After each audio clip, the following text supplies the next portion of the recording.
Well, ladies and gentlemen, for our first tech talk on Stop Advanced Threats, Evading the Perimeter, we're joined by Tabrez Surve, Regional Security Head, VMware CEMEA, joining us. Well, Tabrez, being the Regional Security Head of CEMEA at VMware, is somebody who brings nearly 2 decades of experience in selling cybersecurity solutions within enterprises. Thank you so much, Mr. Surve, for joining us and giving us your valuable time today. With this, I'd request you to join us on the stage. How are you doing, sir? Very good. Thank you so much for inviting me over, Bhavna. It's a pleasure being at the World Cybersecurity Summit. Absolutely, and your smile says it all. We're looking forward to the first tech talk and definitely a lot of expertise and experience coming from you, Mr. Surve. Over to you. Thank you so much, Bhavna. I'll just share the screen. Let me know if you can see the screen. Sure. Yes, perfect. Okay, fantastic. Thank you so much, Bhavna. I'm really excited to be part of this event and really appreciate you inviting me over to speak on threats which are evading the perimeter. So at the outset, I wanted to start off with some anecdotes which are happening in the cybersecurity space. We're seeing a lot of ransomware, a lot of malware, and a lot of cybersecurity hacks over the past couple of months itself. Namely, you've all heard about the Colonial Pipeline attack. You've heard about the recent Kaseya attack. Even the things which people were trusting and the softwares that people were trusting and vendors that people were trusting are somehow or the other being compromised and used as an event within the customer organization itself. And that's becoming one of the key threats when it comes to cybersecurity itself. So we did a quick study in terms of understanding what exactly keeps these security professionals and CISOs up at night. So one of the key aspects we realized what 72% of these CISOs and security heads were mostly keeping up at night only because they were fearing that a breach might happen. And that was one of the top 3 risks when it comes to cybersecurity itself. They were fearing that they would have a security breach within the environment itself, and how would they handle that particular breach. So a typical example for that is this fortress. This is what everybody has kind of created. And a lot of organizations, when they speak of cybersecurity, they are kind of creating this castle with perimeters stuck around each one of these areas. But if you look below, there is a small little tunnel that goes in, and if a person is able to breach this tunnel and breach this perimeter, then he has access to all the information and all the data that exists within the organization itself. In fact, if you compare this to the MITRE framework that exists. Now, MITRE is a framework that is used in terms of attacks, tactics, and techniques that are utilized by adversaries to breach into a particular environment and then move within the environment itself. What it says is it divides it into a number of stages, right from the initial access to when the hacker or the adversary is able to take that data and move it and exfiltrate it into his environment itself. So if you look at the various stages within the MITRE framework, you would see that it's not the question of whether you would be compromised, it's a question of when you would be compromised. But the idea is if and when you are compromised, and today with the COVID situation being there, people working from home and all the users working from home, it becomes very, very difficult for the IT to guard this perimeter, because there might be a user knowingly or unknowingly getting compromised and giving access to these adversaries or hackers. But the critical part about it is once it's breached, it's not that the hacker or the adversary is looking at that particular individual or that particular host. They are more importantly looking at the data within the organization, and that becomes a mechanism to get into the organization. So if you look at the various stages that are there, right from the initial access to the exfiltration of data that takes place, a majority of it happens once the breach is taken place into moving laterally within the organization itself. And And then they would basically look at that infiltration that takes place within the organization and exfiltrate all your data that they would need, be it in terms of ransomware. And you're seeing this as we speak in case of Kaseya. They are requesting something like 70 million Bitcoins to be passed on to them. You saw in case of the Colonial attack with DarkSide, doing roughly around $5 million US dollars of Bitcoin. In fact, FBI being on top of it were not able to prevent that attack, and they were able to do this. So if you take a step forward, and why is this happening, and what can we do to change this? If you take a step back, you would see we have kind of evolving in terms of our IT solutions itself. We would typically have a traditional model for our applications, the way they were deployed with the app tier, the web tier, and the database tier. That has changed now, and the applications are evolving. You are seeing a lot more cloud native applications. You're seeing a lot of service meshes that are being created. So our apps have been evolving. Same thing is happening with the data center. We are seeing a lot of our data centers moving to the cloud or to private cloud, public cloud, and we are trying to consume applications from various scenarios. Same thing with the branch offices. It is also evolving continuously. So the modern shape of the digital business that exists typically is you have your apps which are distributed. You have the data center which is distributed. But if you look at the traffic that is moving in, it's moving from one of these applications to another application. So majority of your traffic is internal. So it's moving from one particular application to another application, one host, another host, one data center to another data center. So a majority of the applications and the environment and the traffic is internal itself. And this is where if a breach happens in a particular environment and a particular individual is compromised or a particular software vendor is compromised, then the main thing that the hacker wants is not compromising that particular information, but utilizing that information to move laterally within the organization itself and be able to exfiltrate the critical data that exists within the organization. So what VMware has learned is these scenarios are happening and prevalent a lot more nowadays. What they have understood is your traditional firewall vendors and architectures are not suited for a zero trust kind of an environment, wherein you, for every application that you deploy, for every workload that you install, you would need to then extend this to these firewall or IDPS vendors. What it does is it brings a challenge in terms of scalability. It is complex to deploy, and you get very inconsistent policies with this particular scenario. So what we recommend is distributing these workloads and protecting them where they originate, which is at the source itself. So what VMware has started to build in is something called as the NSX Firewall, which we create a distributed architecture which works at the workload level. So the firewalling and the IDPS system works at the kernel level itself. So you are able to manage these policies, you are able to manage and scale these workloads and applications quite easily and consistently.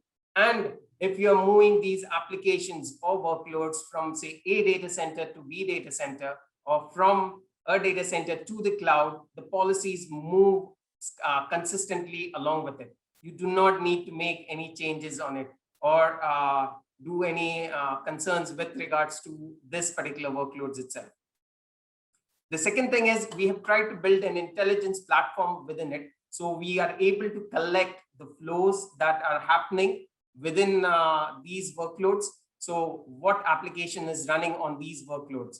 What applications can be utilized? What are the threats that are taking place? We are able to group those workloads in terms of the application that, oh, for this particular service, I need this application needs to talk to this particular backend service or to this front-end service.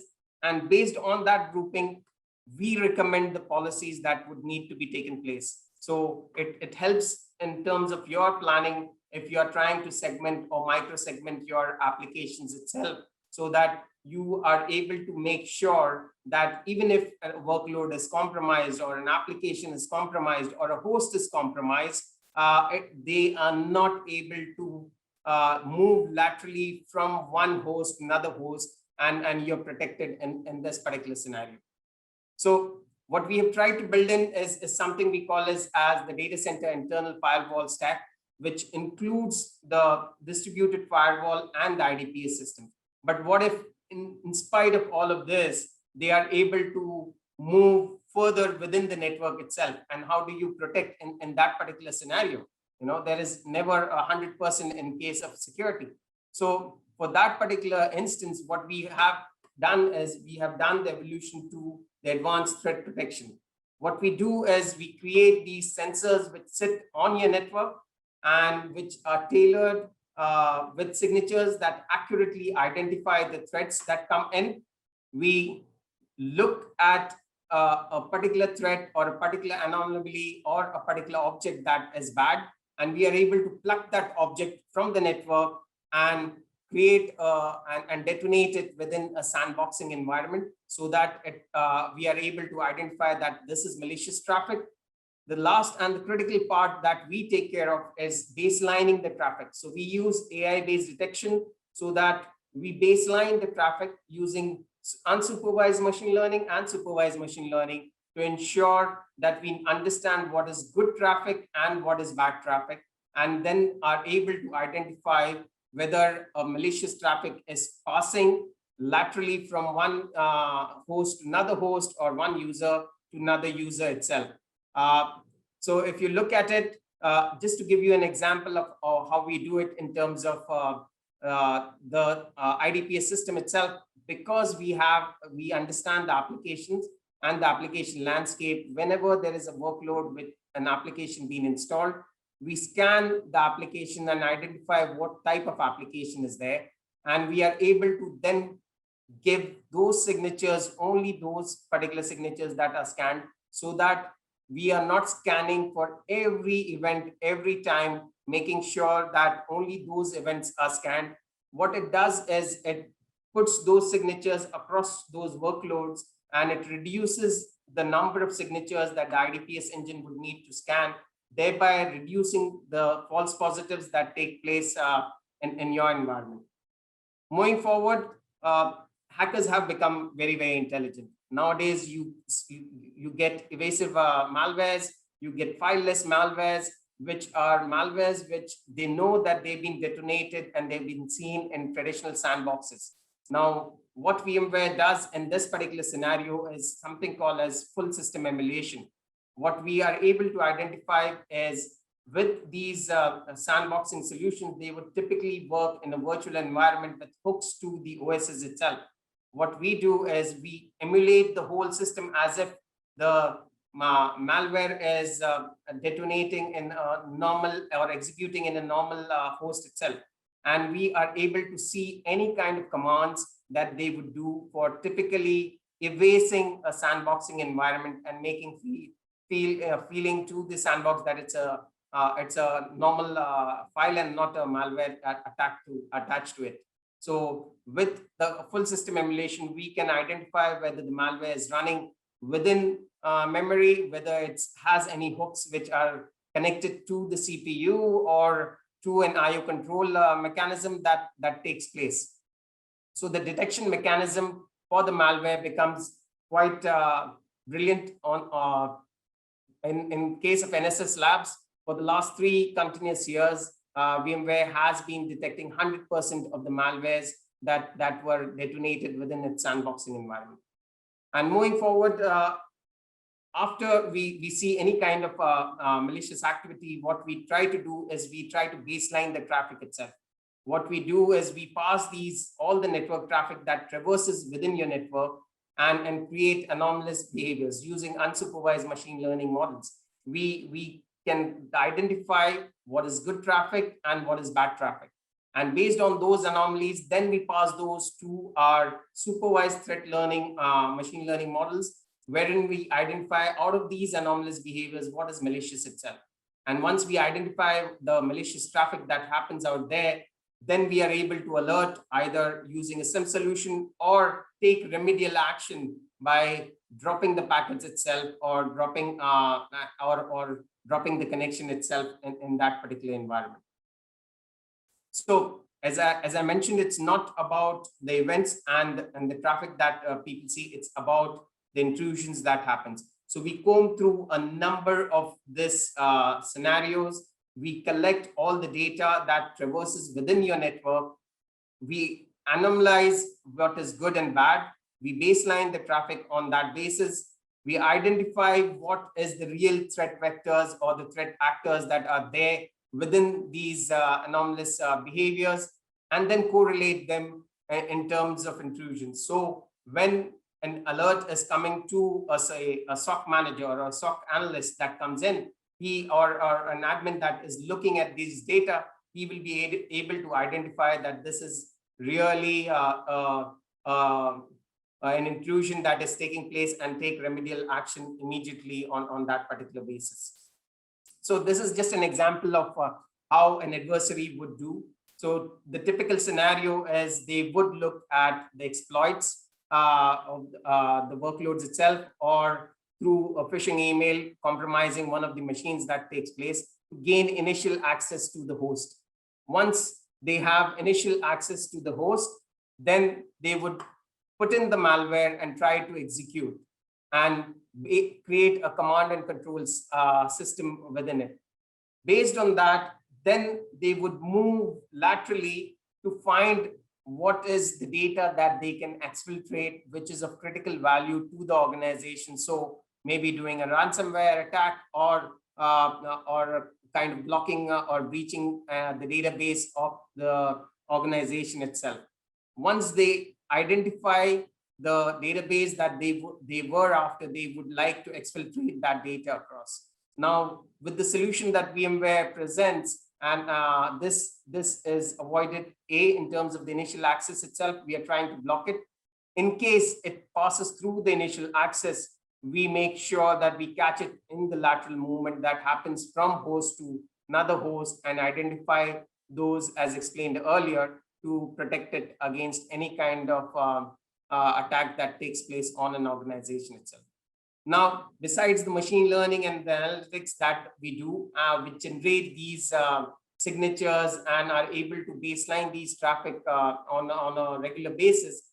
We don't only depend on these AI models, but we depend on the human expertise that exists. So VMware has something called as a threat analysis unit with more than 100+ threat researchers who continuously keep scanning for any kind of information that is malicious that they see across the globe, and are able to identify and create signatures so that you are protected against, as I mentioned earlier, in terms of the MITRE framework that exists. So as a conclusion, if you are looking at protecting your data center and creating a zero trust within the data center, it's not only protecting the perimeter that is important, but it's making sure that any kind of movement that happens laterally within the organization or within the data center is critical. So the first step would be to segment and making sure that you are able to segment information in various pockets, and to go further down to segment the applications itself. So you are doing micro per application micro segmentation, wherein even speaking from one VM to another VM or one workload to another workload is monitored. And if a particular workload is compromised, identifying in terms of signatures and anomalous behaviors, how this is propagating within your network itself. And if it still traverses all of these areas, identifying based on the network moving from one host to another host, how it is moving across your network, and trying to identify and plug those holes within your environment itself to make sure you have a complete zero trust network access within your data center itself. So that's about it. Thank you so much for your time. Thank you. Thank you so much, Mr. Surve. What an excellent presentation that was. And I particularly liked the time when you spoke about the NSX intelligence, where you spoke about the real-time flow visibility and firewall planning, because that's something when you are able to track real-time, it really reassures anyone who's taking on that. So I particularly love that point. So thank you so much, Mr. Surve, on it. And thank you for being with us. Thank you, Bhavna. Thank you, Bhavna. Please feel free if any of the attendees would like to ask any questions or any things, they're more than free to reach out to us through you, and we would be happy to respond to them. Absolutely, would love that. So I'd really urge all our attendees to definitely get in touch with Mr. Surve and his team and at VMworld, and ask them the right questions, which could definitely accelerate your business ahead. So thank you so much, Mr. Surve, for your valuable time today. We really appreciate it.